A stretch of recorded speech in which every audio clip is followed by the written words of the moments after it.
stock market fees. So are you wondering magkano ba talaga yung binabayaran mo in terms of buying and selling the Philippine stock market?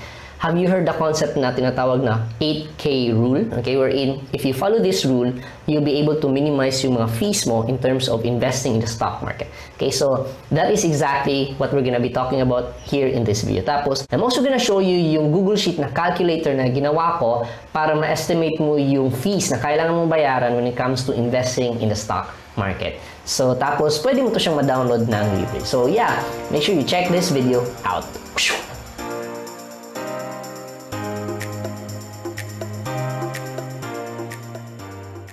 Hi guys, Teopilo here, and in my previous video I mentioned dito or I've shared dito yung actual na pwede mong kitain when it comes to investing in the Philippine stock market. Okay, so dito pinakita ko talaga yung calculation, computation on how you can do that. Tapos isa sa mga question dun na I answered from my subscribers or from you guys, isa sa mga question dun is magkano ba talaga yung mga fees na kailangan mong bayaran when it comes to investing. Okay, so ngayon I'm gonna show you exactly on how it is calculated. Tapos meron akong free calculator na pwede mo ding gamitin, okay, to calculate yung mga fees mo. Okay, so let's head over to Call Financial website. Okay, so dito, I can put the link if you're interested to check this out. But basically dito sa trading fees, makikita mo na for buying and selling, ito yung mga fees na kailangan mong bayaran when it comes to investing. Okay? So, commission, 0.25% of the gross trade amount, VAT, 12%, Philippine Stock Exchange, transaction fee, 0.005%, tapos ito SCCP, 0.01%.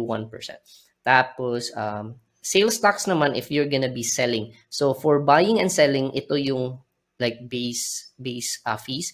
Tapos, if you're gonna sell, okay, yung stocks mo, then may additional pa na number of shares times the price times 0.006. Okay? Tapos, also take note dito na yung commission fee, meron siyang minimum na charge na 20 pesos per transaction. So, yan yung minimum. Okay? Minimum charge na 20 pesos. So, in fact, ito yung reason bakit merong tinatawag na 8K rule. And I'm gonna show you why the 8K rule is very important if you want na i-minimize mo yung mga fees mo in terms of investing in the stock market.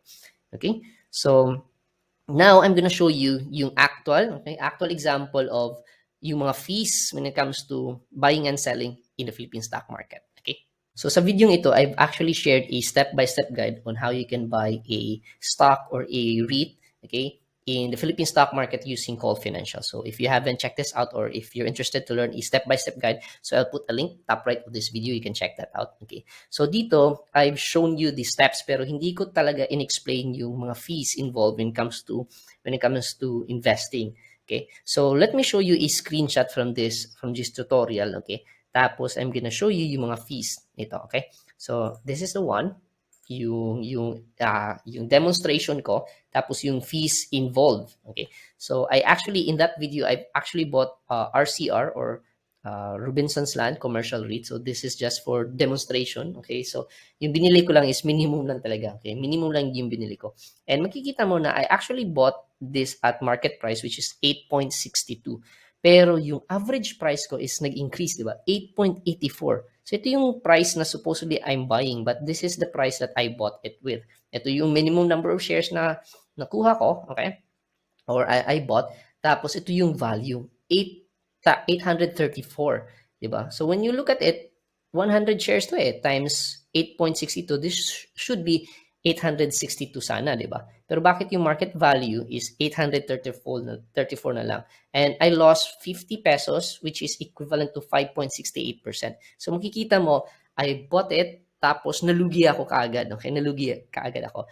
At yung reason nito ay dahil sa mga fees. Okay, so ngayon let me show you yung calculator tapos paano to nakuha yung mga fees or yung gain or loss na to because of the fees. Okay, so this is the calculator that I created. And by the way, if gusto mo ng copy nito, so there's a link down below. Click mo lang yan. Tapos mapupunta ka sa parang ganito na page. Okay, so basically, you just make a copy. Okay, if you make sure naka-sign in ka sa Google account mo, okay, Gmail or Google Drive. If wala kang account in Gmail, you can just easily create one.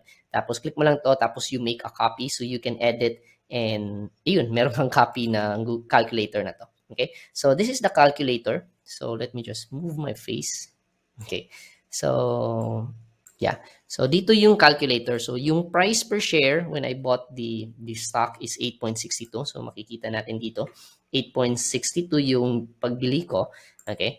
Tapos I just bought minimum na 100 shares. Okay? So based dun sa mga trading fees from Call Financial, ito yun, 0.25% commission, tapos 12% of the commission. Okay? Tapos ito 0.005 for SEP, tapos SCCP na 0.01%. Okay? So, dito sa commission, 0.25%, okay, of the number of shares, I believe. Let me see. Of the gross trade amount, okay?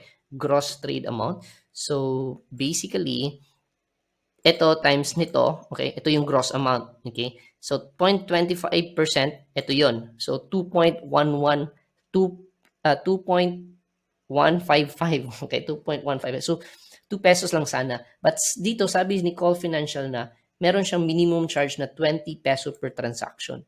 Okay? 20 peso per transaction. So since this commission is less than 20 peso, so nilagay dito is 20 peso kagad. So minimum yung 20 peso. Tapos 12% of the commission. Okay, 12% of the commission. Let me double check that one. Yeah, 12% of the commission yung VAT. So 12% is of 20 is ito 2.4, tapos ito 0.00.5 of the gross amount, ito yung answer, okay? Tapos ito naman gross amount, ito naman. Okay? So basically lalabas 'yan. Okay? So let me just basically ito yung kailangan mong i-add, tapos yung number of shares na kailangan mong bilhin. So ito yung i-input mo. Okay? So let's say example 8.65, for example lang, automatic na yan magka-calculate. Okay? But based dun, tapos yung number of shares, let's say bibili ka ng 200 shares, automatic na yan magka-calculate. Okay? So ito lang yung kailangan mong i-input.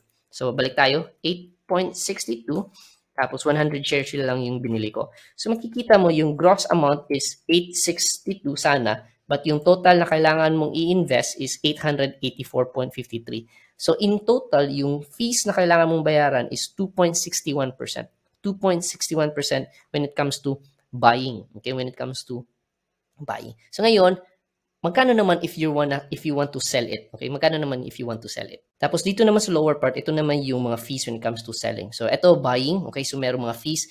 When you sell it, meron na naman mga fees. Okay? So same thing, commission, minimum VAT, PSE, SCCP, tapos dito may additional sales stocks if you wanna sell it. Tapos same thing dito, these are the things that you can edit. Okay? So lagyan natin. Okay, so 8.62, assuming na you bought tapos ibibenta mo kagad. Okay, so 8.62, input mo lang dyan, tapos yung number of shares 100. So same thing pa rin yung mga charges dito. Okay, same thing pa rin yung charges dyan, except for the sales tax. So ito, sales tax would be the price per share times the number of shares times 0.006. So ito yung sales tax. Okay, so price per share times number of shares tapos 0.006. So makikita mo na yung total, okay? So when you sell it, instead na ito yung makukuha mo na gross amount, okay? Ima-minus mo na to. Okay? So sa buying, okay, when it comes to buying, i-add itong mga fees na to, i-add yung fees dun sa kailangan mong i-invest. In selling naman, ima-minus mo to sa makukuha mo. Okay, ima-minus. So basically, it's like you're paying, okay? So parang ganoon. So instead na ito yung gross amount mo, ito na lang yung makukuha mo, 834.30 na lang. So basically, in selling, the total fees that you paid, okay, for minimum, this is for minimum, is 3.21%. 3.21%. So basically, if you're gonna buy and sell, okay, bibili ka nito tapos ibibenta mo kagad. So ito yung total cost, okay, 884.53. So yung average price, okay, average price is ito 884 divided by the number of shares, okay? So yung average price niya.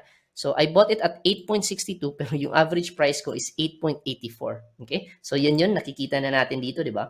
So 8.62, 8.84 yung average price, okay? Tapos sa market value naman, so in case you're gonna sell it, okay, in case you're gonna sell it, yan yung market value niya. So ito na lang yung makukuha mo. When you sell it, minus the mga fees, ito na lang yung makukuha mo. So overall, yung profit, okay, is negative 50. Yung gain or loss is negative 5.68%. So ito yun. So nakuha natin, di ba? Negative 50 pesos or 5.68%. So basically, when you bought it, lugi ka na kaagad. Okay? When you bought it, lugi ka na kaagad. So, ano ba itong tinatawag na 8K rule? At paano ba ma-minimize yung mga fees? So, let me show you now yung 8K rule.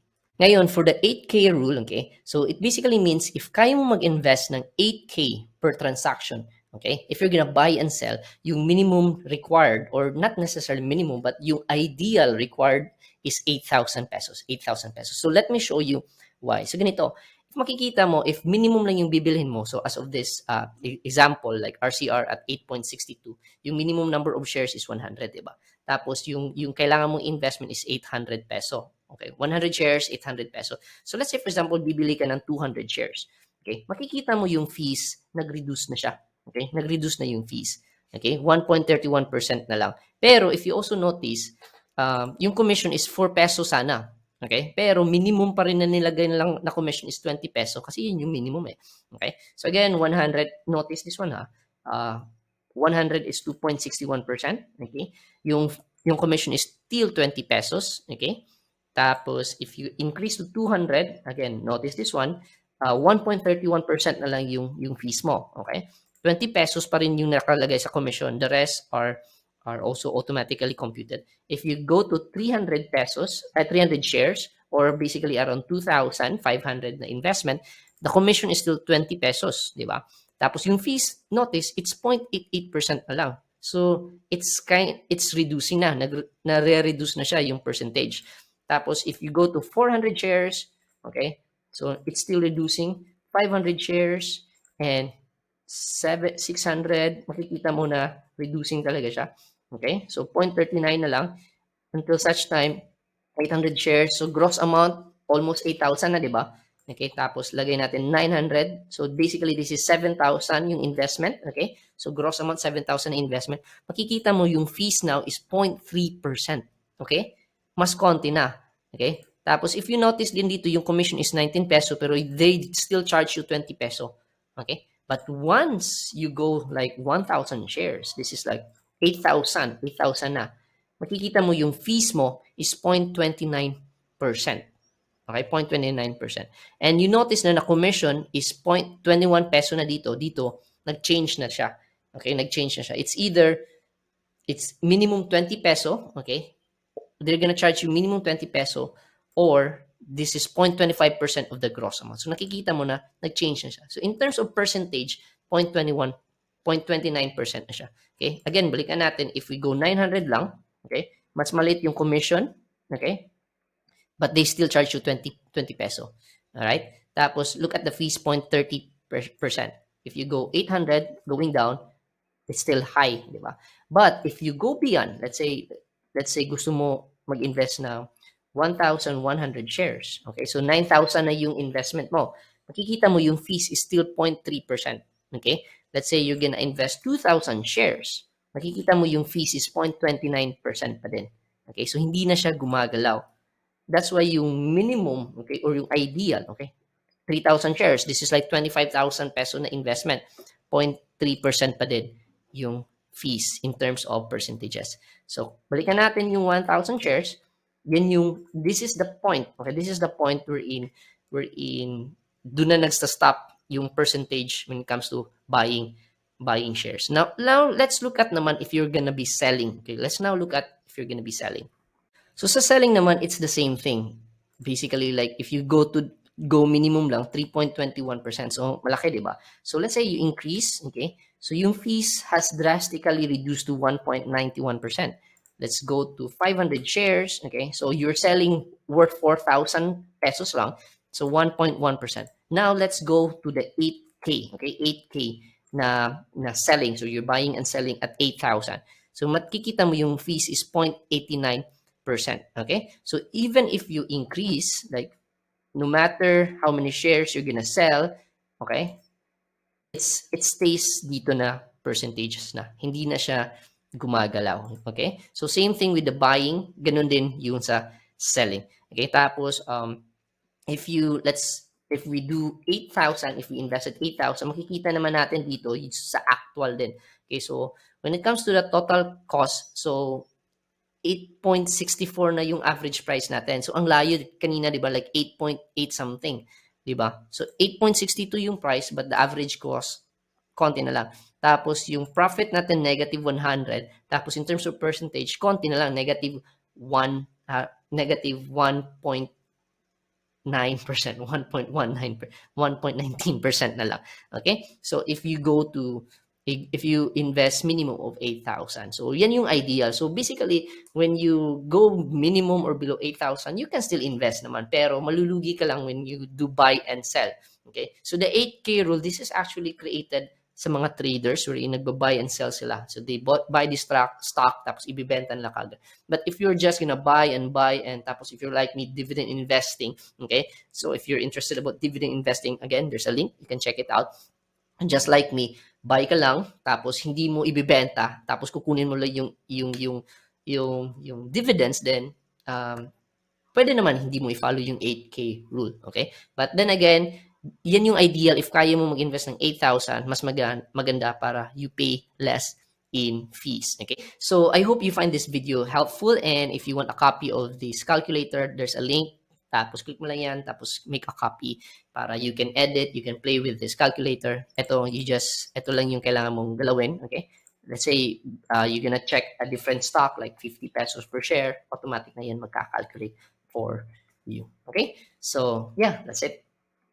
So that is it. That is how you can calculate yung mga fees mo when it comes to buying and selling in the stock market, especially using Call Financial. Tapos, hopefully clear naman yung explanation ko when it comes to the 8K rule. Okay? So, yeah, if meron kayong mga additional questions, just leave a comment down below and I'll do my best to respond to them, or I'll create a future video based on the question. Okay? So, if you find this video valuable and helpful, make sure you hit that like button for the YouTube algorithm. Tapos, consider subscribing naman if you haven't already. Tapos, if you want to start your passive income journey with me, visit freedomlabph.com. Again, that's freedomlabph.com, and I hope to see you inside. Once again, this is Theo below, and create your desired lifestyle. Bye-bye!